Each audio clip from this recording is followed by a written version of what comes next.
Bonjour à toutes et à tous. Bienvenue sur notre webinaire d'information avec la thématique immobilier, placement financier et patrimoine, animé par Étienne Guérin, en direct de Libreville. Bonjour Étienne, comment allez-vous? Est-ce que Bonjour. vous pouvez vous présenter en quelques mots, s'il vous plaît? Écoutez, bonjour, je vais très bien, je vous remercie vous-même. Alors, rapidement, donc moi, ça fait 30 ans que je suis dans les métiers du patrimoine, parcours banque, finance, assurance, notariat, prof de droit et de fiscal sur une université parisienne depuis 25 ans qui s'appelle Dauphine, intervenant pour l'IFG depuis quelques temps également maintenant. Je suis également associé d'une société de gestion qui fait de la gestion small cap.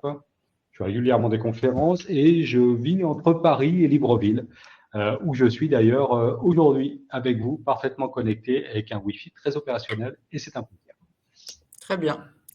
Merci beaucoup. Alors, je vous précise que ce webinaire de présentation va durer environ 40 à 50 minutes et que c'est très important. Vous pouvez vous poser vos questions. Vous avez un petit encart là sur votre droite de l'écran, pardon, pour poser toutes vos questions à Étienne et je relayerai en fait vos questions à Étienne. Pour une connexion optimale, préférez le navigateur Google Chrome. Et puis effectivement, si jamais vous avez des problèmes de son ou d'image, vous pouvez rafraîchir la page au milieu. Étienne, c'est à vous la parole pour ce webinaire d'information sur les stratégies immobilières et patrimoine. Ça marche, merci beaucoup Eric. Donc évidemment, intervenez toutes et tous quand vous le souhaitez. On a une trentaine de slides, 40, 50 minutes. Donc posez vos questions en même temps, hein, très simplement, soit en chat, soit par l'intermédiaire d'Eric, soit si certains ont des micros, les ouvrez les coupes. Il n'y a aucun souci là-dessus. Donc, l'idée, vous le voyez, c'est quoi? C'est déjà évidemment de parler un petit peu de gestion de patrimoine, d'investissement en matière immobilière, en matière mobilière, c'est-à-dire financière là aussi, voir quel lien il peut y avoir entre une réflexion et le fait d'avoir une vraie stratégie patrimoniale bâtie et quelque chose qu'on pourrait faire comme ça, de manière un petit peu libre, mais sans vraiment penser à une stratégie première. Le but quand même d'une stratégie, quelle qu'elle soit, c'est donc de pouvoir se projeter sur différents horizons temporels, en court, moyen et long terme, et de se dire, bon, bah, très bien, en fonction de cela, ça va me permettre d'anticiper autant que faire se peut, d'anticiper des impacts fiscaux, des impacts économiques, des mouvements de marché qui peuvent être sur des marchés primaires d'ailleurs comme de l'immobilier, hein, sur du marché titrisé, notamment des SCPI, hein, où là c'est purement et simplement un portefeuille d'investissement immobilier, mais où on peut avoir des mouvements un peu rapides. C'est ce que l'on a connu en France depuis 18 à 24 mois sensiblement. Alors en CEMAC, on n'a pas encore, en tout cas au Gabon, on n'a pas encore ici de SCPI. On a un outil qui ressemble, puisque je vais vous parler de SCPI dans la présentation. On a un outil qui ressemble, qui est un OPCI, qui est un mixte en fait entre de l'immobilier et de la valeur financière. Donc en tout cas, l'idée, hein, c'est d'avoir une stratégie qui soit peu ou prou élaborée pour essayer, si possible, un, de minimiser les risques en fonction des horizons temporels, et puis deux, également, par une notion de diversification, de maximiser potentiellement du rendement, quels que soient les épisodes de marché que l'on puisse connaître. Donc, on essaie de maximiser nos performances par cette diversification d'investissement et de minimiser le risque, là aussi, en fonction des supports. C'est notamment sur les marchés, sur la théorie dite moderne des marchés financiers, la théorie de Markowitz, qui est en fait une thématique de diversification de portefeuille et d'investissement sur marchés financiers, réglementés ou non réglementés, et qu'on peut reporter à plusieurs marchés dits primaires, qu'on soit sur de l'action, c'est-à-dire de l'equity, des produits de taux comme les obligations, ou de l'immobilier en direct ou titrisé. Tout ça peut fonctionner parfaitement. Je vous propose donc qu'on commence par la notion immobilière. Ensuite, on verra la notion financière, mobilière et diversification. Alors, déjà, bénéfice d'une stratégie patrimoniale bien structurée. On va raisonner à chaque fois avec des notions théoriques et puis des applications pratiques avant tout. Pour ce qui est de la fiscalité, sachez-le, je raisonne ici en droit interne. Quand je dis droit interne, donc dans mon esprit, ça signifie fiscalité française actuellement applicable. Je ne traite pas toujours des prélèvements sociaux, puisque les prélèvements sociaux sont dépendants de notions de résidence ou non-résidence et là aussi de sources de revenus selon que je sois sur des actifs financiers ou sur des actifs immobiliers. Donc je vais raisonner en tout cas de manière assez simple, puisque l'idée ici c'est d'avoir un petit peu un échange là-dessus et en fiscalité a priori française. Donc on a ici l'exemple de Paul, 40 ans, qui veut préparer sa retraite, qui arrivera dans 20-25 ans et il se dit voilà, moi ce que je voudrais pour ma retraite, c'est avoir des revenus qui se génèrent quasi automatiquement, ce qu'on appelle les revenus passifs, qui soient sensiblement de 1200 euros net tous les mois. Actuellement, on sait que Paul a 50 000 euros de revenus, qu'il a une tranche marginale d'imposition à 30%, puisque le barème en France va de 0 à 45%. Donc là, il est sur la tranche à 30%. Et en termes patrimonial, il a aujourd'hui des liquidités pour un peu plus de 70 000 euros, d'accord, ce qui nous fait ici sensiblement 50 millions de francs CFA, et une résidence principale à hauteur de 300 000 euros. La stratégie qui peut lui être proposée peut être ici la suivante. C'est de réaliser un investissement dans l'immobilier titrisé, des SCPI, des sociétés collectives en fait de placement immobilier purement et simplement, d'accord, en investissant au moyen d'un investissement, d'un prêt bancaire, en fait, d'un crédit à hauteur de 4% sur 15 ans. On a un rendement estimatif brut sur ces SCPI de 4,5% par an. Donc, il lève une dette à hauteur de 100 000 euros, ce qui lui fait donc un coût annuel de remboursement du crédit de 7 200 euros. Au regard de cela, son investissement, par contre, lui procure des revenus de 4 500 euros net annuel, 4,5 brut de rendement. On a quelques frais associés et puis un petit peu de fiscalité, d'accord. Et l'idée, c'est quoi? C'est que, comme ici, il lève de la dette à hauteur de 100 000 euros. Je vous rappelle pour mémoire qu'il a également ici de l'épargne liquide, de la trésorerie à hauteur de 70 000. Donc, il investit en assurance vie. Et vous voyez, cette première diversification, cette première réflexion simple va permettre ici d'avoir et des loyers immobiliers conférés par la détention de SCPI à terme pour sa retraite et immédiatement 70 000 euros investis sur de l'assurance vie sur lequel il pourra avoir très librement du revenu complémentaire, donc 70 000 euros qui vont fructifier sur les 20 ans à venir. Donc l'idée première, vous voyez déjà, c'est d'avoir cette réflexion pour se dire, OK, je diversifie entre de l'immobilier et de la finance. Ça, c'est le premier point. Autre idée, bien évidemment, là-dessus, c'est de dire encore faut-il que tout cela soit correspondant avec mes différents objectifs de vie, d'accord? C'est-à-dire les objectifs que l'on peut avoir au niveau patrimonial, c'est de l'épargne de précaution, c'est de la retraite, c'est de la transmission, c'est de la diversification. Ce sont des outils qui vont permettre également, tout en conservant le pouvoir, de pouvoir transférer des actifs à ses descendants, à ses enfants, à son conjoint, à sa conjointe, par le biais de donation, par exemple, en nue propriété, en restant soi-même usufruitier, l'usufruitier ayant la possibilité d'utiliser ou d'user du bien, et d'avoir également les flux financiers associés, c'est-à-dire loyers, dividendes, intérêts, etc., sur produits financiers.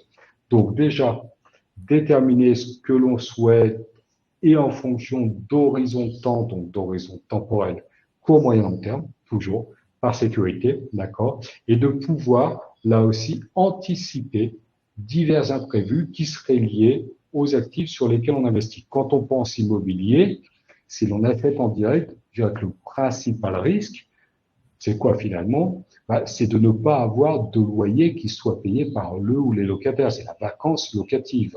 D'accord? Soit parce que simplement le locataire ne paie plus son loyer, ça peut arriver, auquel cas il faut voir quel est le cadre juridique pour pouvoir se défaire de ce locataire indélicat, ou alors simplement ici parce qu'on a une rotation de locataires, j'ai un locataire qui part, un autre qui rentre, le temps que je fasse quelques travaux, je peux avoir ici quelques mois durant lesquels je ne perçois pas de loyer. Donc ça, je dois pouvoir le prévoir. Ce sont des aléas là-dessus.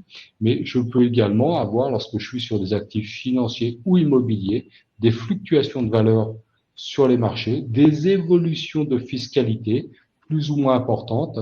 Et donc, compte tenu de ces aléas, vous le voyez, économiques, fiscaux, financiers, il faut, en définissant ma stratégie, justement, que je puisse prévoir une certaine souplesse là-dessus pour faire face à des imprévus. Donc, je dirais que ma souplesse, en fait, c'est ma notion finalement de liquidité qui va pouvoir être investie différemment d'un investissement immobilier. Je vais redire ça très simplement. Si je mets la totalité de mes actifs financiers et que je lève de la dette pour acheter de l'immobilier en direct, mais qu'à côté de ça, je ne conserve aucune liquidité et que j'ai un besoin extrêmement pressant à un moment de liquidité. Il me faut, par exemple, acheter un véhicule. Ma voiture ne fonctionne plus, il me faut impérativement un véhicule. Mais j'ai injecté toute ma liquidité dans mon immobilier sur mon investissement patrimonial long terme. Je suis au maximum de mes capacités d'endettement. C'est-à-dire que là, aujourd'hui, entre ma résidence principale et l'immobilier locatif, je ne peux plus faire de crédit. Voilà, je suis drôlement embêté. D'un coup, ça y est, je suis sur une situation de blocage, sur quelque chose de très quotidien, très pratico-pratique, je dirais, il me faut un autre véhicule, même d'occasion pour me déplacer et travailler, je ne l'ai plus, je suis extrêmement embêté. Donc, vous voyez, l'idée, c'est vraiment ça, c'est d'anticiper quelques imprévus potentiels et de se dire toujours, dans mon exemple ici, si demain il me faut acquérir un nouveau véhicule pour pouvoir me déplacer, je ne vais pas forcément chercher un véhicule extrêmement cher, je vais chercher un véhicule qui va être de 10 000, 15 000 euros, d'accord, 10 millions peut-être, purement et simplement. Je ne vais pas chercher un véhicule très cher, mais je veux pouvoir me déplacer à tout moment et faire face à ces différents imprévus. Premier point. Deuxième point, là aussi, quand on raisonne sur une stratégie patrimoniale, on va dire quels sont les cadres d'investissement. Est-ce que j'investis en direct sur de l'immobilier ou est-ce que j'investis en immobilier titrisé au moyen d'un portefeuille de type SCPI et OPCI où je vais avoir des investissements sur plusieurs biens immobiliers en même temps. Ça va me permettre petit 1 de faire des investissements moins importants dès le départ, c'est-à-dire que de la SCPI par exemple ou de l'OPCI, qui sont des véhicules d'investissement sur l'immobilier, je vais pouvoir très rapidement y accéder en investissant même aujourd'hui 1000, 1500, 2000, 3000 euros purement et simplement, ou alors en réalisant des versements mensuels pour faire des acquisitions de parts mensuellement. Donc, vous voyez que déjà ici, le raisonnement va être différent. Je peux me constituer un patrimoine immobilier au moyen d'un emprunt bancaire ou en investissant du cash sur un actif réel, immédiat et tangible, un studio, un 2 pièces, un appartement, ce que vous souhaitez, et le mettre à la location, première option. Mais je n'ai qu'un locataire et le coût ici d'accès à ce marché est plus important que mes capacités peut-être actuelles, ou alors je peux utiliser des véhicules d'investissement collectif de type SCPI, où en versant régulièrement, je vais acheter des parts sociales et petit à petit acquérir en contrepartie des loyers, donc un accès facilité. Donc vous voyez que le véhicule d'investissement en tant que tel est important. Même chose en matière financière. Si je veux acheter une obligation émise par une société de très grande importance, qu'on appelle d'invest grade, c'est-à-dire peu ou prou, une entreprise, une corporate, donc une société de droit privé qui a une qualité de signature proche de l'État. Bien souvent, les souches qui sont émises, en tout cas sur le marché réglementé français, sont de l'ordre de 100 000 euros par obligation. 100 000 euros Étienne, pour acheter une obligation. Eric, bien sûr. Étienne, oui, excusez-moi, moi j'ai une question, alors peut-être très très basique, hein, est-ce que vous pouvez nous rappeler quels sont les dispositifs fiscaux Pinel et LMNP? Bien sûr, bien sûr. Je vais vous rappeler tout ça, Eric. Alors, juste pour Très finir bien, sur mon exemple, aussi en très bien, véhicule pardon. d'investissement. Non, non, mais je vous en prie, vous avez parfaitement raison. Mais sur les véhicules d'investissement, si je veux acheter par exemple une souche obligataire en direct, ça va être 100 000 euros d'investissement minimum. Je n'ai pas la capacité de faire ça. Donc ensuite, je vais avoir des véhicules d'investissement qui vont s'appeler des contrats d'assurance vie, des contrats de capitalisation, des comptes titres, dans lesquels je vais pouvoir acheter des produits obligataires diversifiés, des fonds communs de placement, d'accord, derrière lesquels on retrouve des sociétés de gestion, comme la société de gestion sur laquelle je suis associé, des sociétés de gestion qui interviennent sur les marchés pour pouvoir ensuite distribuer de manière plus large et les rendre accessibles à tout client. Donc, un véhicule d'investissement qui, comme la SCPI, permet un accès au marché. Ensuite, ce que vous évoquiez, Eric, sur les dispositifs fiscaux, alors franco-français ici, Pinel ou location meublée non professionnelle, ce sont des dispositifs fiscaux. Alors, Pinel, normalement, devait avoir une prorogation, mais bon, comme on a eu quelques soucis gouvernementaux, on n'a pas eu de loi de finances 2025. On a une loi spéciale qui permet d'avoir une continuité, et le dispositif arrivait à échéance le 31 décembre 2024. Normalement, il doit y avoir une continuité. Mais l'idée là-dessus, pour le dire simplement, Eric, ces cadres de type Pinel Cellier, Robien, Besson, Périsol, etc. Tous ces dispositifs-là sont des dispositifs fiscaux incitatifs pour faire en sorte que les résidents fiscaux français, puisque c'est bien souvent une des conditions sine qua non, investissent dans de l'immobilier, soit en direct, soit via des SCPI, les deux se font, d'accord, pour Ah, je crois qu'on dynamiser. a perdu. Dites-moi, vous ne m'entendez plus ou on n'a plus de connexion?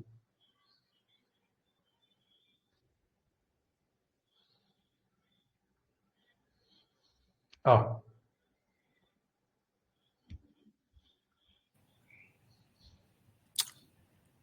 Étienne, Eric. est-ce que vous m'entendez? On a perdu quelques minutes la connexion, Ah mais oui, oui, oui.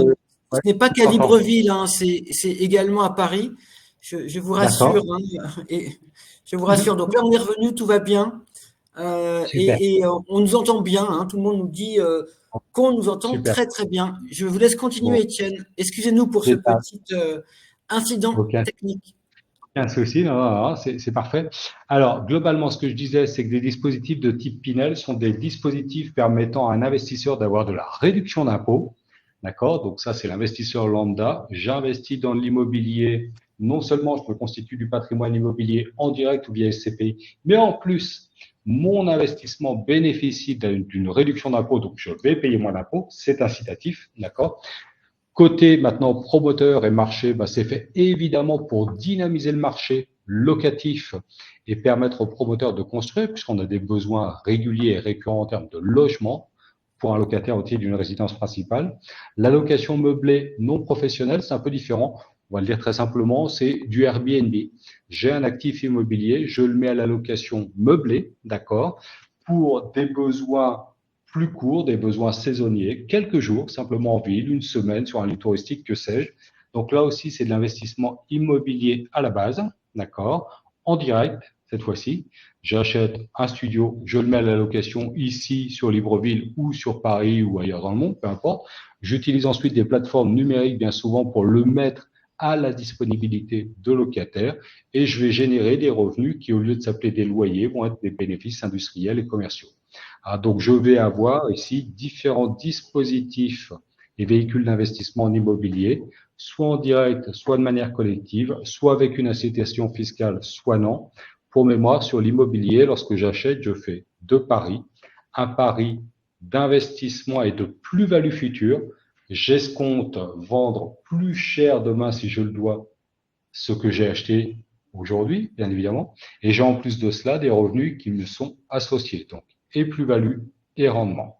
Et ce que je vais faire, bien évidemment, quand je reprends ici mon slide, ce que je vous disais, c'est que je définis toujours des objectifs en fonction de mes revenus actuels et futurs, de mes capacités de remboursement actuelles et futures, et je prévois toujours, évidemment, des marges de sécurité si demain, bien évidemment, ma situation professionnelle change, si les conditions économiques et financières changent, une crise financière majeure, etc., etc., vous voyez, c'est là où je dois prévoir une certaine flexibilité. Pour pouvoir faire tout ça, en fait, je ne le fais pas au petit bonheur la chance, comme dit l'expression, mais je dois, bien évidemment, ici, alors soit je fais appel à des professionnels, hein, des gens comme moi ou dans différentes banques dont c'est le métier, on appelle des conseillers patrimoniaux, et là, on va m'établir un bilan patrimonial avec projection, soit je cherche à faire ça moi-même, et pourquoi pas, parce que je comprends un petit peu tout cela. Je vais regarder quels sont les sites existants là-dessus. Je vais prendre de l'information au niveau juridique, au niveau fiscal. Je vais utiliser un tableur de type Excel et je me fais mes projections. Ça marche très bien aussi, hein, pour des personnes qui sont ingénieurs, informaticiens, etc. Ils peuvent le faire parfaitement. Voilà, ça peut se faire parfaitement. Mais l'idée, c'est toujours d'avoir cette notion ici importante de projection. D'accord? Ça, c'est un point important. Voilà. Sur ce bilan patrimonial, justement, je vous demande juste, pardon, une petite seconde parce que j'ai un petit quelque chose de mon côté. Je reviens tout de suite. Ouais, ben, j'en profite, Étienne, pour vous répéter hein, que vous pouvez poser toutes vos questions à Étienne. Hein, il est vraiment expert dans le domaine, dans la matière. Donc, je vous invite vraiment à utiliser votre clavier et puis à poser ou sur le chat ou sur l'onglet questions toutes vos questions à Étienne qui revient dans quelques minutes. Nous l'attendons. Il revient bientôt, immédiatement. Et ça y est, je suis même revenu d'ores et déjà tout de suite. C'est ça. C'est ça. En tout cas, Merci Eric. la connexion est pour l'instant très Bon, stable depuis Libreville. Hein. alors superbe, superbe, ça fonctionne bien. Et puis au cas où, de toute façon, j'ouvre une connexion Ouais. ici avec un smart, et la même chose. Donc en fait, un bilan patrimonial, qu'est-ce que c'est globalement? C'est de dire, voilà, le bilan patrimonial, c'est hormis déjà le fait d'avoir le client ou la cliente qui exprime ses objectifs. Hein, ce qui est impératif, c'est de dire quel est l'état actuel de votre patrimoine, c'est-à-dire qu'avez-vous au niveau des actifs, qu'avez-vous au niveau de garantie et au niveau des passifs, quels sont vos revenus, quelles sont vos charges associées. Et avec ça, on va pouvoir se lancer sur du calculatoire, même très basique. Hein. Après, ça peut être évidemment plus complexe, mais on va pouvoir se lancer sur du calculatoire, se projeter et se dire voilà ce qu'il est possible d'investir et quand. Prenons un cas très simple. Vous avez Julie ici qui a 40 ans, qui est salariée cadre, d'accord, qui a une situation patrimoniale qu'on va qualifier de classique. Elle a un patrimoine déjà qui est plutôt joli, hein, mais qu'on qualifie de classique dans le sens où je n'ai pas pléthore d'actifs, je n'ai pas de structure sociétaire à l'IS ou à l'IS, je n'ai pas de notion de holding, elle n'est pas chef d'entreprise, etc. Donc quelque chose d'assez classique. Donc elle est propriétaire, comme beaucoup, en tout cas, qui peuvent le souhaiter ou qu'ils sont de sa résidence principale moyenne endettement, puisque vous voyez que la résidence principale de 350 000 a été acquise moyennant emprunt, je le vois immédiatement, puisqu'au niveau des passifs, j'ai un crédit associé avec un capital restant dû de 100 000 euros encore. Donc, on fait apparaître le taux de l'emprunt, ce qui me permet d'avoir, en fonction du taux de la durée, la mensualité remboursée chaque mois. Donc, elle a sa résidence principale, valeur actuelle brute 350, passif 100 000, donc valeur d'actif net, si elle voulait vendre aujourd'hui en remboursant le tout, 250 000 euros. Elle a de la liquidité pour 50 000 et elle a aussi un contrat d'assurance vie sur lequel elle a aujourd'hui essentiellement de l'investissement fait sur du fonds en euros, c'est-à-dire un fonds globalement garanti, un petit peu comme un super livret, qui a rapporté l'an dernier 3%.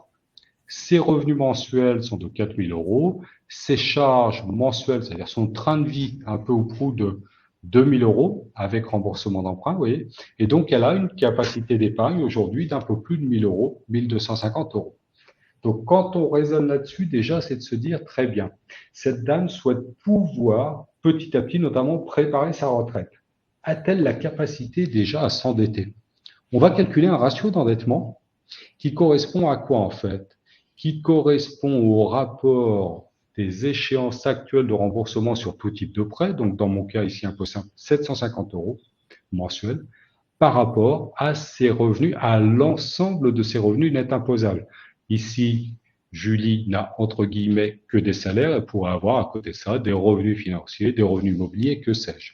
Donc on fait la charge de tout l'endettement mensuel et de tous les revenus mensuels, là aussi imposables. Ça peut être en annuel, c'est la même chose. Et vous voyez qu'on obtient ici un ratio, un résultat de 18,75%.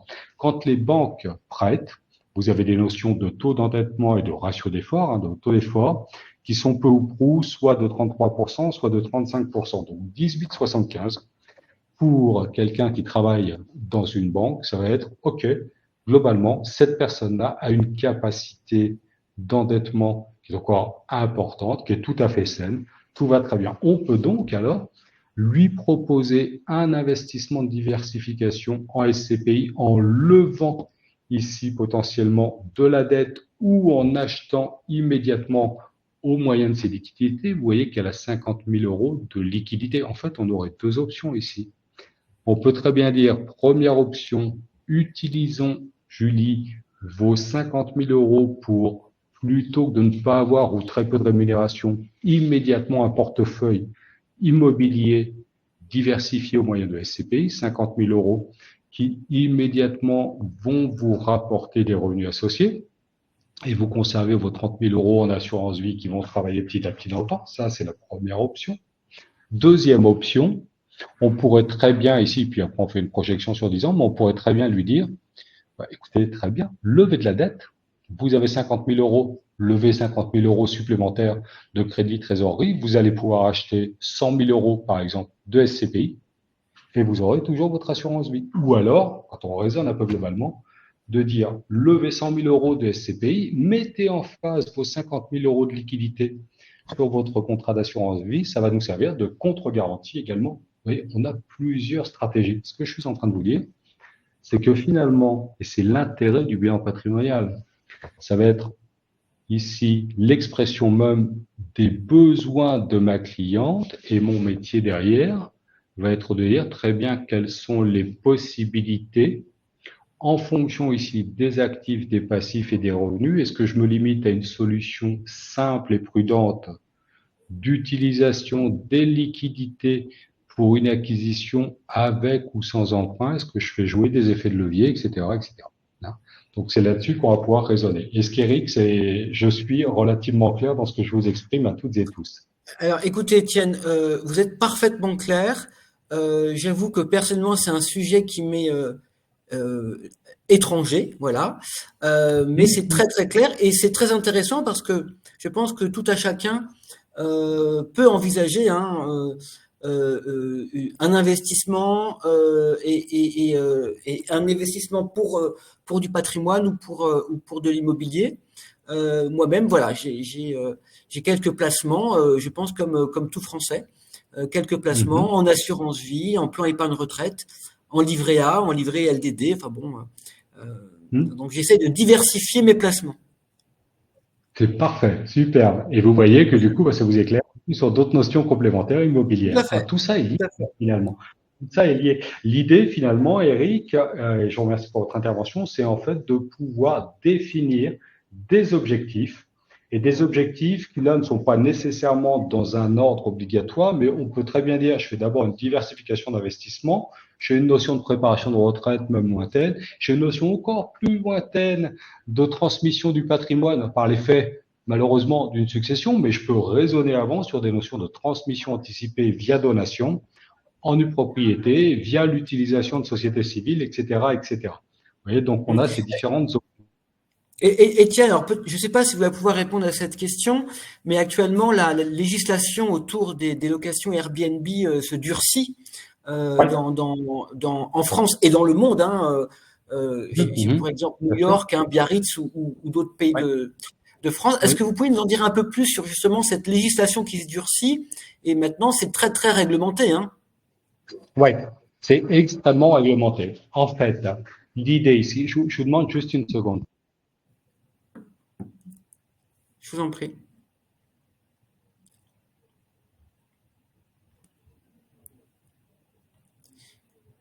Je répète, n'hésitez pas à poser vos questions, hein. Vous avez le petit onglet qui est là pour poser toutes vos questions pratico-pratiques à Étienne. Quelques bruits d'enfants. Donc, avant que vous les entendiez. Donc, sur la location meublée, effectivement, vous avez, alors si je raisonne au niveau déjà du cadre économique et géographique, vous avez raison, on a quelque chose qui se durcit. On a régulièrement des manifestations dans le monde, que ce soit aux États-Unis, que ce soit en Espagne, en Italie, en France, etc. Pourquoi? Parce qu'en fait, le rendement locatif, quand on est sur du Airbnb, est majoré et plus important que quand on est sur de l'investissement locatif pour que le locataire en fasse sa résidence principale. Ça, c'est le premier point. Donc, plus de rendement. Petit 2 également. On a également une grande flexibilité, une grande liberté par rapport aux locataires, puisqu'en fait, les locataires ne sont que des clients qui viennent pour des durées relativement courtes, bien souvent. Donc, pour un investisseur, c'est intéressant d'avoir de la location meublée, parce que, un, ça me rapporte plus, et deux, je suis pas embêté avec mon locataire, puisqu'il est là pendant une semaine, 15 jours, 3 semaines. Par contre, ça tire les prix du marché immobilier et des revenus vers le haut de manière exponentielle. Et donc, forcément, les citoyens ont de plus en plus de mal à se loger, notamment dans les centres-villes. Vous voyez? Donc, du coup, que se passe-t-il ici? Des politiques réagissent et ont tendance à durcir la fiscalité applicable, puisqu'on avait des fiscalités extrêmement favorables. Donc, on durcit les fiscalités applicables. On a notamment eu en France, alors non pas avec la loi de finances, puisqu'on avait déjà des choses qui étaient prévues, mais elle n'a pas pu être votée, mais on a un dispositif législatif qui s'appelle la loi Le Meur, où on a renforcé les obligations prélocatives, où on a renforcé également différents éléments là-dessus, où il est moins facile aujourd'hui de pouvoir mettre un bien immobilier à la location. Ça, c'est au niveau juridique et réglementaire. Et ensuite, en plus de cela, on a une fiscalité qui devient de moins en moins favorable. Le but, inciter les investisseurs à aller plutôt sur de l'immobilier locatif long terme, tant pour l'investisseur que pour le locataire. d'accord, plutôt que d'aller sur des baux extrêmement courts et saisonniers. Et ça, c'est très général dans le monde. On l'a eu aussi dernièrement en Allemagne. Oui, oui, oui, parce qu'aujourd'hui, dans de grandes villes, hein, en France ou en Europe, il est quasiment impossible de louer un bien et surtout les quartiers sont désertés aujourd'hui. Il n'y a plus d'âme de quartier avec ces locations Airbnb de courte durée. Oui, bien sûr. Et aujourd'hui, dans certaines villes, ils ont même réduit le nombre de jours hein, de location Airbnb à Ouais. 90 jours. Donc on est aujourd'hui sur 3 mois. Ouais. Absolument, absolument. Sur sa résidence principale, en fait, on pouvait parfaitement ici louer sans grande difficulté jusqu'à 120 jours, d'accord? Et la loi Le Meur a réduit cela à 90 jours, effectivement. Et si l'on va au-delà, attention, on encourt ici des amendes, hein, des condamnations pécuniaires qui peuvent être relativement lourdes, allant de 15 000 jusqu'à 50 000 euros.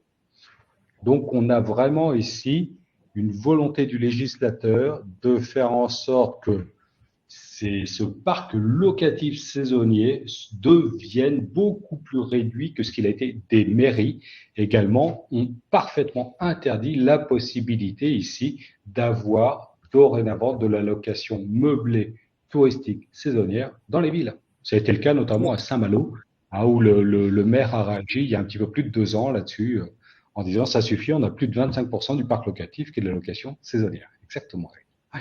Très bien. Merci beaucoup pour cette Ouais, avec clarification. grand plaisir. Avec grand plaisir. Alors du coup, c'est pour ça que là aussi, quand on regarde un petit peu tout ça, bon, soit on fait de l'acquisition en direct, hein, d'accord, soit on fait de l'acquisition, ce ne sera pas de la location meublée, mais moyennant SCPI. Pourquoi? Parce que quand on fait de l'immobilier, si j'achète en direct, c'est bien souvent pour loger une personne physique, d'accord? Ça, c'est le premier point. Deuxième possibilité également, c'est d'investir en SCPI. Et ma SCPI, qui est un portefeuille, va pouvoir investir sur différentes thématiques dans différents endroits du monde, ben, pas nécessairement uniquement en France, mais on raisonne aujourd'hui sur nos SCPI françaises avec des assets qui investissent partout en Europe. Et on va avoir des investissements qui peuvent être faits sur de l'allocation pour des personnes physiques, mais également du bureau, de la zone d'activité, des boutiques, etc., etc., etc. Donc, en fait, on a là aussi ces diversifications, d'accord? Et on va pouvoir raisonner finalement sur différentes choses. Prenons un exemple et un cas très simple. Une personne qui veut et du revenu immédiat et de la retraite, elle pourrait très bien ici commencer par investir pour sa retraite sur de l'immobilier long terme. Donc, j'achète un bien immobilier en direct que je vais mettre à la location moyennant emprunt. C'est la première option, 200 000 euros moyennant emprunt, vous voyez, sur 20 ans. Hein, et elle a ici un résultat net fiscal qui va être de 5 810. Ça veut dire que, en fait, les loyers de 10 800 euros lui permettent de rembourser sa dette qui est quasiment de 10 000 euros par an, puis ça génère un peu d'impôts. Et en plus de cela, immédiatement, elle va investir petit à petit dans des SCPI en versant très régulièrement. Et là, comme elle investit avec un supplément de revenus, elle va avoir finalement ici des SCPI qu'elle acquiert petit à petit dans le temps et pour lequel elle est récipiendaire de loyer. Et de l'autre côté, l'immobilier qui va se financer eh bien, tout seul, quasiment, au moyen des loyers, le remboursement du crédit bancaire se faisant par les loyers versés. Alors, normalement, on raisonne en trésorerie de manière un peu plus aboutie que cela, puisque mes loyers me servent à rembourser en termes de trésorerie l'emprunt bancaire. Attention toutefois, dans mes loyers, vous le savez, Eric, j'ai une partie remboursement du capital, remboursement d'intérêt. D'accord? Quand je suis sur un crédit amortissable, c'est-à-dire un crédit standard. Attention, parce que ici, le capital n'est pas fiscalement déductible des loyers qui me sont versés, des revenus qui me sont versés. Seuls les intérêts le sont. Ça signifie donc quoi? Ça signifie que si je reprends mon exemple ici, simplement, vous le voyez, mes loyers annuels bruts sont de 10 800 euros. À côté de cela, je vais avoir des charges annuelles d'entretien, taxes foncières, etc., les petits travaux, réparations de 2 500 euros. Dans mon emprunt, ici, de 200 000 euros sur 20 ans, au taux de 2%, seule la charge financière, seuls les intérêts d'emprunt vont être déductibles.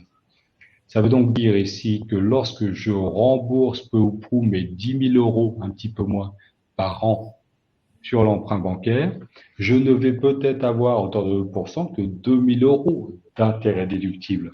Ça veut donc dire, en fait, que en matière de trésorerie, j'encaisse 10 800 euros qui me permettent et de faire face peu ou prou à mon remboursement bancaire et à mes charges régulières annuelles.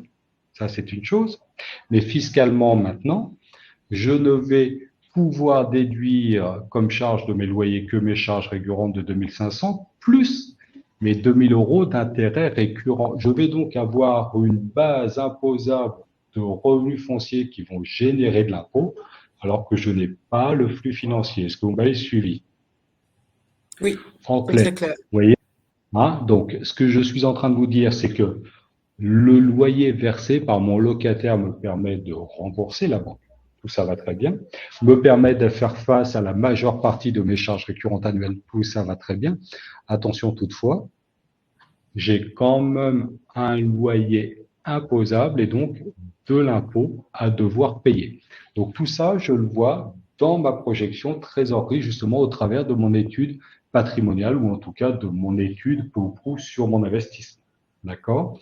Et ensuite, une fois que j'ai fini mon remboursement sur mon actif immobilier, que j'ai constitué petit à petit mon portefeuille de SCPI, ben vous le voyez ici en 20 ans, je me retrouve à avoir des revenus dits passifs, puisqu'en fait générés directement par l'actif sans que je n'aie d'intervention immédiate et active, je me retrouve avec des revenus ici d'un peu plus de 1000 euros avant impôt, donc je remplis finalement les objectifs que souhaitait la cliente. Mais je dois regarder ce qu'il en est de mes projections et de ma fiscalité applicable. C'est ça l'idée. D'accord?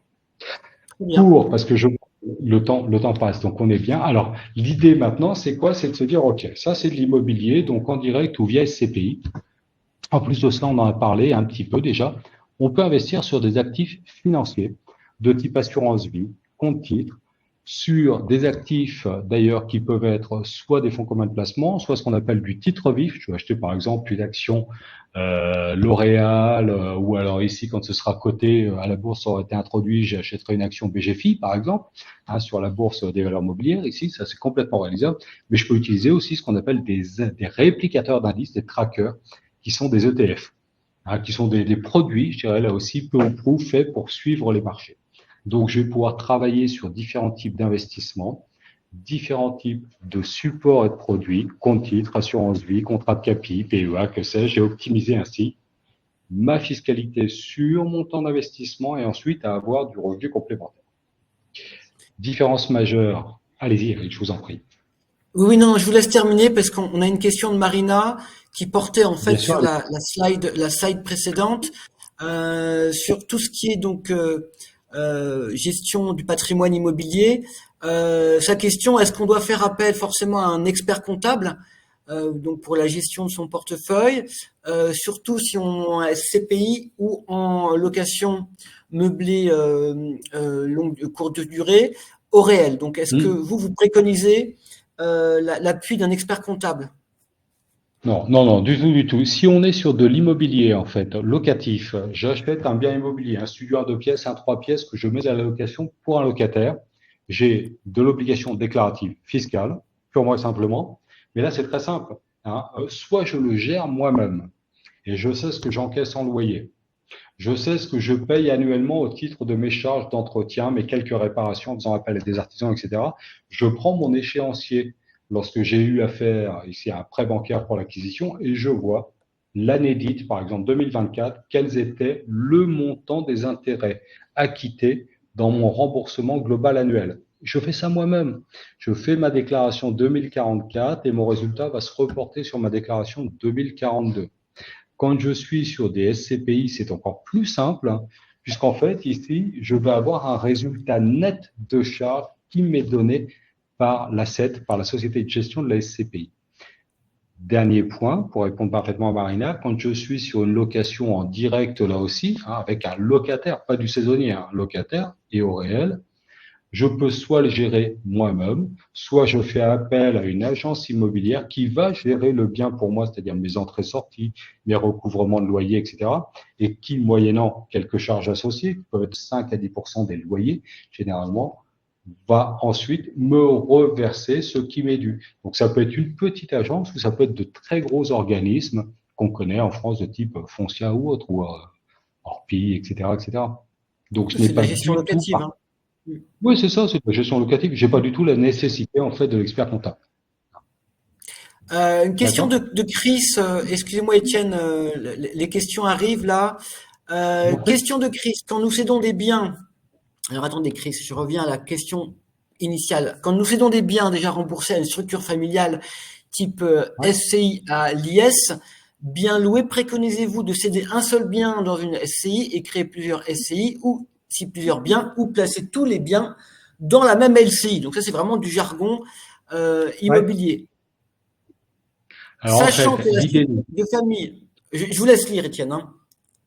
ouais, sachant que la structure de famille achète des emprunts, qui a un objectif long terme de transmettre ultérieurement les parts sociales aux descendants, l'objectif court terme étant de doubler l'actif cash de la personne physique suite à la vente et détention des parts de civil qui se désendettent grâce au loyer avec l'effet de levier, auquel l'option est d'avoir plusieurs SCI ou l'intérêt d'un holding de tête. Alors ici, globalement, Chris, pour vous répondre de manière un peu rapide, sans être trop technique, l'idée c'est quoi? C'est que quand j'investis sur de l'immobilier ou que j'ai déjà ici des investissements familiaux qui ont été faits, on peut regrouper tout ça dans une seule et même personne morale, une société civile, qui peut être immobilière ou gérer aussi des actifs financiers, d'accord? Soit j'ai une société qui a déjà ou des actifs qui ont déjà été transmis. Je vais faire, par exemple, une seule société civile. Ce n'est pas contre-indiqué, qu'elle soit en option fiscale impôt sur le revenu ou IS, c'est complètement faisable. Ce n'est plus qualifié, quand bien même demain il y aurait une vente d'activité de marchand de biens avec un risque de déqualification, requalification fiscale, revenu foncier en BIC. Donc on peut faire ça aujourd'hui librement et simplement. Pour autant, je dirais qu'avoir ici une société civile holding de tête qui va détenir plusieurs sociétés civiles existantes en fonction de la nature des actifs immobiliers et de la présence aussi d'héritiers et du nombre d'héritiers permet de retrouver une flexibilité sur un plan juridique dans mes modalités de transmission et deux, là aussi, ça me permet d'avoir plusieurs véhicules d'investissement qui sont plusieurs sociétés civiles détenues par un holding société civile. Ça me permet là aussi de diversifier et mes investissements et mes risques liés aux investissements. Donc, je ne sais pas si j'étais à peu près clair pour vous. Chris, on pourra rééchanger là-dessus avec plaisir si vous le souhaitez, mais on est rentré, avec j'en suis navré, sur un sujet un peu plus technique que ce que l'on aborde là. Apparemment, Chris a obtenu la réponse à sa question, à ses questions. Alors, c'est super, ça marche. Merci, Étienne, merci. Avec grand plaisir. Donc ici, si je continue, l'idée de la diversification, c'est quoi? C'est que finalement, et c'est ce que je vous dis depuis le début, il faut savoir diversifier ses investissements en fonction des objectifs, en fonction des horizons temporels, et la diversification permet là aussi d'atténuer les risques. Si j'investis la totalité de mon patrimoine sur un actif immobilier et que mon locataire ne paye pas et que je ne réussis pas parce qu'il est surprotégé à le sortir, je vais être extrêmement embêté. Si j'investis en immobilier moyennant de l'immobilier titrisé, de la SCPI, déjà, la gestion est faite par un professionnel, société de gestion, un IM, Invest Manager. Ça, c'est la première chose. Deuxième chose également, j'ai un portefeuille diversifié. Ça peut être du locatif personne physique, des boutiques, des bureaux, etc. Que sais-je, j'ai dans des régions et des pays différents. Si maintenant, en plus de cela, de mon immobilier, j'investis également sur des contrats d'assurance vie, des comptes IDP, sur des actifs financiers, je vais avoir là aussi des marchés primaires, des marchés financiers qui ne sont pas liés forcément à l'évolution de l'immobilier. Je pourrais jouer différemment avec des notions de liquidité également différentes. Eric, dites-moi, vous vouliez me dire quelque chose peut-être? Non, je vous écoutais, Étienne. Non, je vous laisse poursuivre. Et donc, vous le voyez, là, sur de l'assurance vie, par exemple, et ça, c'est souvent que les gens vont choisir ce type d'investissement. On a notamment dedans, alors en tout cas en France et dans quelques autres pays d'Europe, on a des fonds garantis totalement ou à terme, immédiatement ou à terme, qu'on appelle des fonds de type euro, un fonds en euros. Et puis après, on va avoir des unités de compte où on va investir. Là, je n'ai pas de garantie en capital, mais je peux investir sur des actions, sur de l'immobilier, sur des obligations, sur tout ce que je souhaite. On a perdu En la plus de ça, connexion. Non, c'est bon. c'est bon. L'assurance vie en France a quelques avantages en matière de transmission et de complément de revenus. Si maintenant je vais avoir un choix d'investissement, ce qu'on appelle un univers d'investissement extrêmement large, je vais plutôt choisir du compte titre parce que le compte titre va me permettre d'investir partout dans le monde sans aucune contrainte. Par contre, j'aurai une fiscalité un peu plus lourde qu'en assurance vie, puisque dès que je fais des achats-ventes sur un compte titre, je vais avoir à payer de la plus-value si plus-value il y a, et dès qu'il y a du revenu distribué, je suis taxable sur le revenu. Alors qu'en assurance, tant que je reste dans mon contrat, je suis dans une enveloppe juridique et fiscale, et mes mouvements d'achat-vente, tant que c'est à l'intérieur du contrat, ne génèrent aucune fiscalité. Donc là aussi, il faut que je regarde, finalement, je peux faire comme.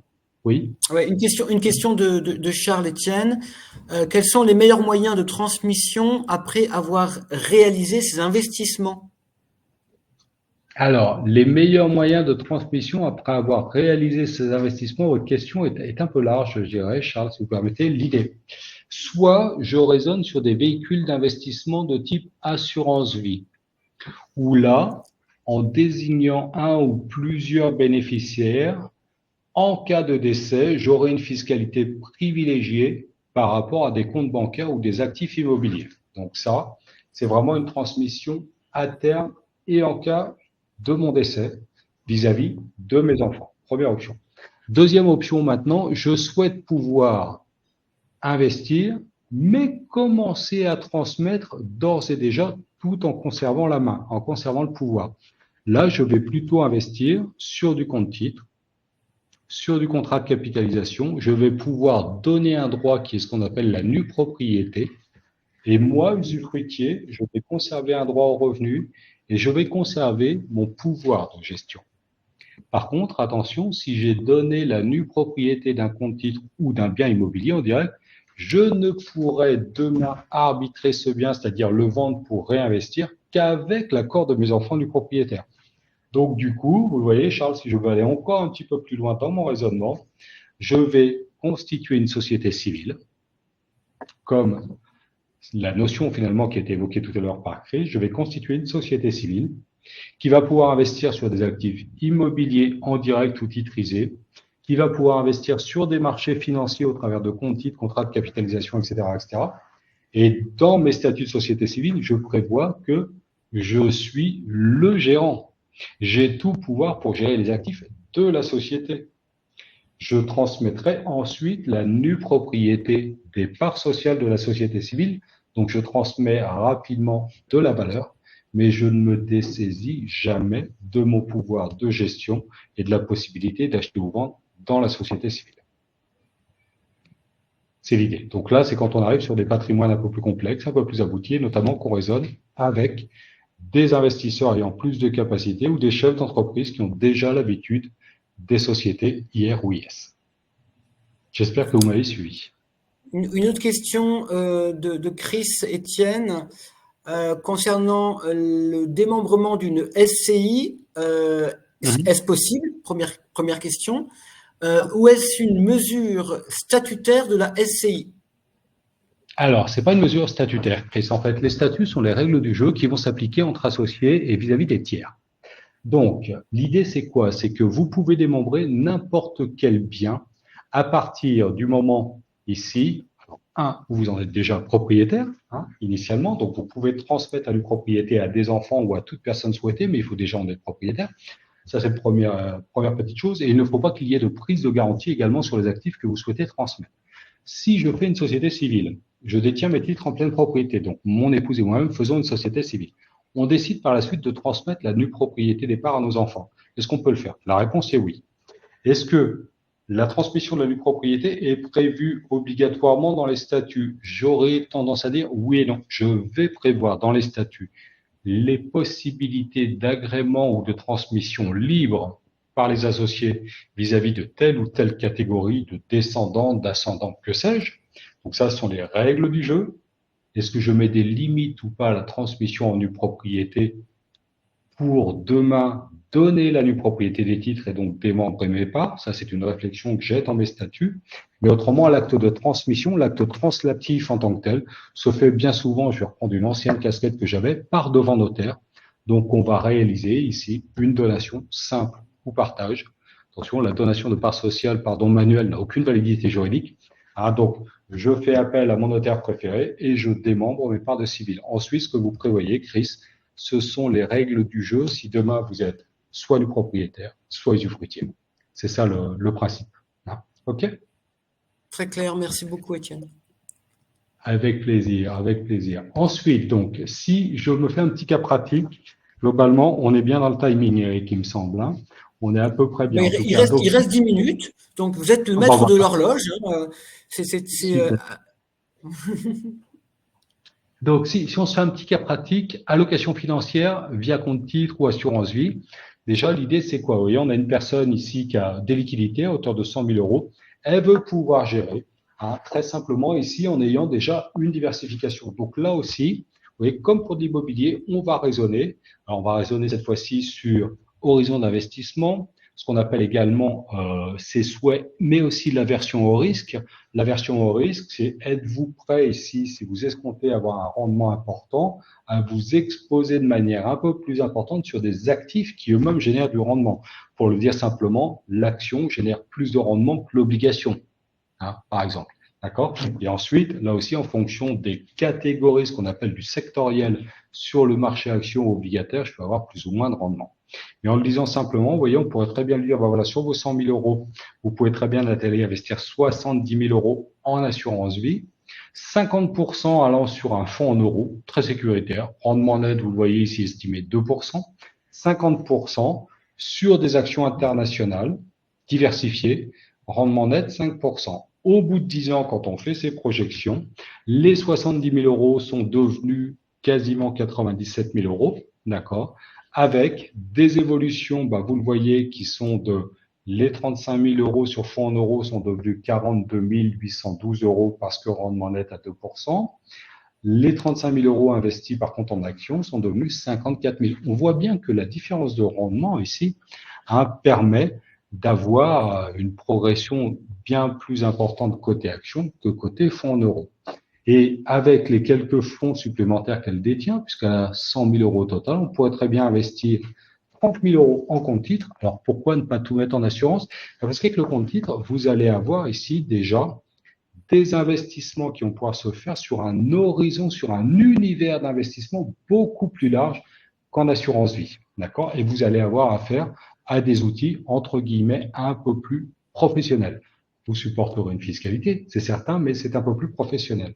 Et là, dans la réparte, on pourrait avoir des ETF sur des actions internationales avec un rendement brut de 6%. Regardez la différence, Eric. Assurance vie, ici, action internationale, rendement net 5 points. Tracker, action internationale, 6%. 1% par an de rendement, c'est pas neutre. La différence ici, c'est quoi? Notamment les frais de gestion qui vont s'appliquer sur le contrat d'assurance vie et qu'on n'aura pas sur le compte titre. Donc la notion de frais est importante. Action française à dividende, même chose, obligations d'État, etc. Donc je fais un petit peu tout ça. Oui, je vais avoir de la fiscalité applicable sur mes rendements, plus-value, etc. Mais mes 30 000 deviennent en 10 ans 44 000. Et quand on a cette diversification ici, on a un rendement annuel net moyen sur la globalité du portefeuille qui est majoré. Donc on gagne plus finalement à faire assurance vie et compte titre, puisqu'on combine une partie à 3,9 et une partie à 3,6, que tout mettre en assurance vie, le rendement moyen va être à 3,6. Et ça n'a l'air de rien. Mais dégager 0,1, 0,2, 0,3, 0,4 annuellement sur des durées de 10, 15 ou 20 ans, ça a une réelle incidence. Ça, c'est le premier point. Deuxième point, mon compte titre est investi sur des actifs qui sont plus liquides, plus rapides. Donc, si j'ai besoin demain de piocher un peu de liquidité, j'irai de manière préférentielle plutôt sur mon compte titre que sur mon véhicule assurance vie qui est plutôt moyen long terme. Donc là aussi, cette notion d'horizon et de diversification. Alors évidemment, la fiscalité va avoir, je vous les ai rappelés pour mémoire, mais je pense qu'ensuite, tout le monde aura la présentation en PDF. Mais je vais avoir ici, bien évidemment, une fiscalité qui va avoir un impact immédiat sur mon rendement. C'est ce que je vous disais tout à l'heure, par exemple, quand je gère en compte titre, dès que je fais des mouvements d'achat-vente et que je dégage du gain, j'ai de l'impôt. Si je gère en assurance vie, si je fais des mouvements d'achat-vente, mais que je reste dans le contrat d'assurance vie, je ne génère aucune fiscalité. Est-ce qu'on pourrait avoir l'alliance des deux? Ce serait formidable. Je gère et mes achats-ventes ne génèrent aucune fiscalité et en même temps, j'ai une grande liquidité. Oui, ça s'appelle un PEA. En fait, vous voyez, je vous parle d'assurance vie, je vous parle de compte titre ordinaire, mais je vous parle aussi de PEA ici, qui est un instrument qui existe en France depuis 92. Hein. Et là, je peux parfaitement faire des mouvements d'achat-vente sans générer aucune fiscalité, puisque je reste dans une enveloppe fiscale supplémentaire. En fait, un PEA, c'est un compte titre avec une enveloppe fiscale supplémentaire. PEA, plan d'épargne en action. Donc, je peux faire mes achats-ventes sans aucune fiscalité, du dividende sans fiscalité dès que j'interviens sur titre coté sur marché réglementé. Le non coté, j'ai une règle particulière avec une taxation partielle. Voilà. Et donc, j'ai quelque chose ici qui me permet d'investir sur les marchés avec un univers d'investissement presque aussi important qu'un compte titre quand on sait l'utiliser moyennant ETF dit synthétique. C'est-à-dire que normalement, le PEA, je ne peux, Eric, investir que sur des actions européennes. En réalité, si j'utilise aujourd'hui un tracker, un ETF qui est coté au Luxembourg, donc dans l'espace économique européen, et que ce tracker, c'est en fait un portefeuille qui va avoir des mécanismes de swap sur taux ou de call, des options d'achat ou de vente sur d'autres titres, il détient des options. Ces options peuvent être ici des options d'achat ou de vente ou de swap de taux sur du marché, par exemple, américain. Je peux donc, via cet ETF européen éligible au PEA, investir économiquement aux États-Unis, ce que je ne pourrais pas faire sur un titre immédiat. En fait, ce que je suis en train de vous dire, c'est que l'ingénierie financière sur les marchés permet aujourd'hui d'avoir un univers, même sur PEA, d'investissement extrêmement large. Donc, quand je commence à comprendre tout ça, à me dire, OK, j'ai du court terme, du moyen terme, du long terme, si je raisonne juste au niveau financier, mon compte titre ordinaire va être finalement un univers complètement large, sans contrainte. Je conserve toujours une partie cash pour des mouvements ici d'entrée-sortie si j'ai des besoins de liquidité. Petit 1. Petit 2 ensuite, j'ai mon PEA. J'investis en actions, pas en obligataire, hein, mais en actions, d'accord, quasiment partout, même si la contrainte normalement c'est d'investir sur l'espace économique européen, mais j'investis ici en actions. Et à 5 ans, je peux sortir en totale exonération fiscale. Et j'ai enfin l'assurance vie où je suis plutôt long terme.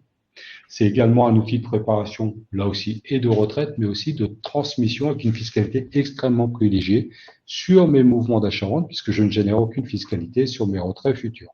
Si vous calez avec cela de l'investissement sur de l'immobilier, soit titrisé de type OPCI, SCPI, soit en direct, soit les deux, vous commencez à avoir une stratégie un peu globale, une belle diversification qui vous permet de maximiser votre rendement en jouant sur vos investissements et votre fiscalité, d'accord, tout en ayant une sécurisation parce que vous investissez sur différents marchés primaires, immobilier, obligations, actions. Donc, on commence à avoir quelque chose qui parle, qui résonne. Et là, je vous ai simplement fait un exemple quand même pour vous dire attention à l'impact de la fiscalité sur des revenus générés en fonction ici des supports. L'assurance vie, je suis très peu fiscalisé, j'ai une règle fiscale particulière en France par l'article 125.0A. Le compte titre, je suis fiscalisé à 30 points. Le PEA, je n'ai que des prélèvements sociaux.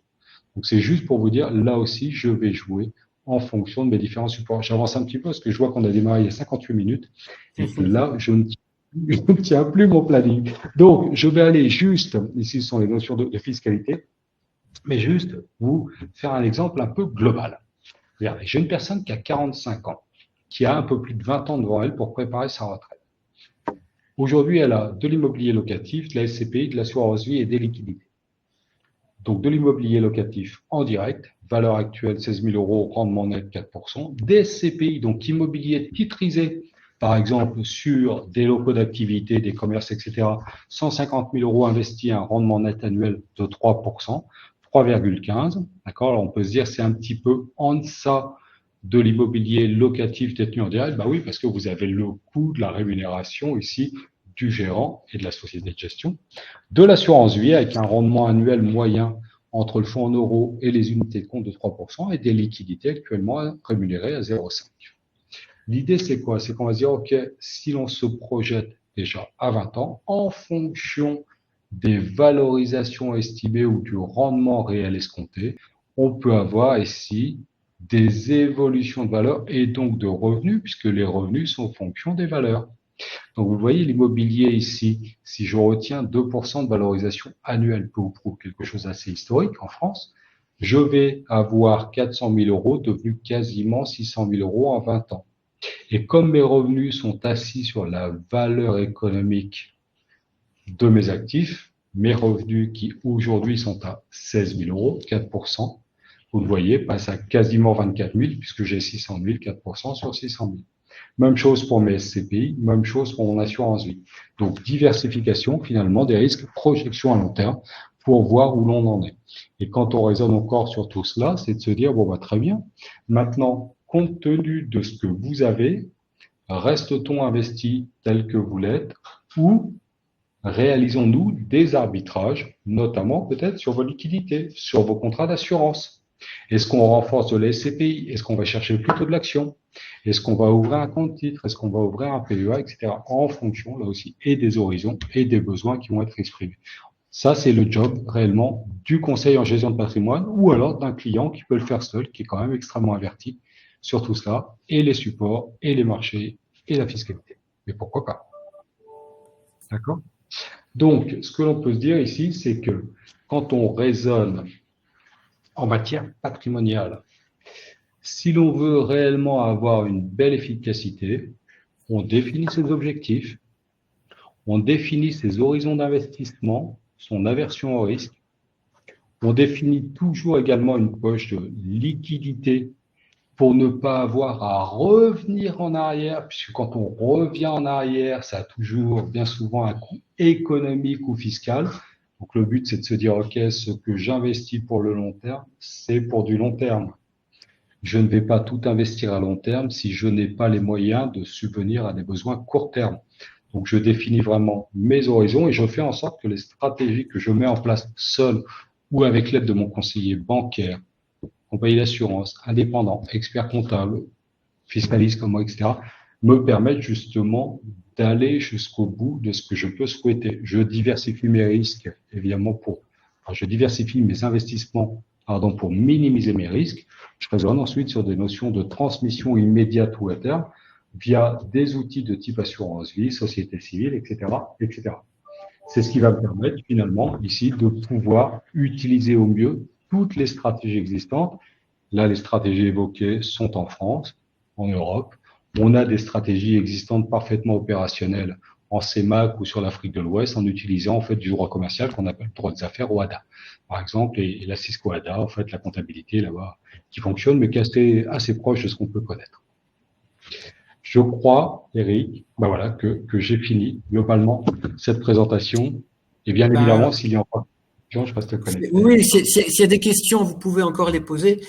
Merci infiniment, Étienne, pour votre expertise, pour votre explication, pour votre webinaire très très clair. Je pense que on pourra refaire un webinaire avec les slides que nous n'avons pas passés. Beaucoup de questions. Merci à tous et à toutes de votre participation. Très très éclairant, Étienne. Merci encore de votre présentation. Je vous dis à très bientôt. Avec grand plaisir. Quand vous le souhaitez, Étienne, on remet ça. Et puis, en tout cas, pour nos amis européens, un bon appétit et à très bientôt sur un prochain webinaire. Bon appétit, bon après-midi. À bientôt. Merci à vous, Eric. À bientôt. Au revoir à tous.